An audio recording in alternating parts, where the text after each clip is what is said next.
So what you're saying is that sometimes a test is done and it's positive, but there's always a few people that aren't positive that come up positive. Yep, Okay, so that's the false positive. that's a And false if positive. somebody it comes up negative, but they're really positive, that's a false negative. And so they're trying to balance that. Right. And you Okay. have to understand in the whole testing cycle, which has so many variables from where the sample's collected, how well it's collected, how it's labeled, how it's stored, how it's sent. All of those things can contribute to a false negative or even a false positive. It's a very complex process to get a test done.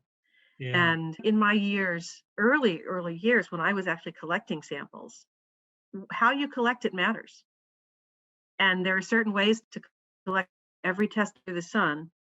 Either you can get a false positive or a false negative. So all of these variables, how well you do, it all impacts testing. And the reality is that although we certainly want it to be perfect, it's not a perfect system.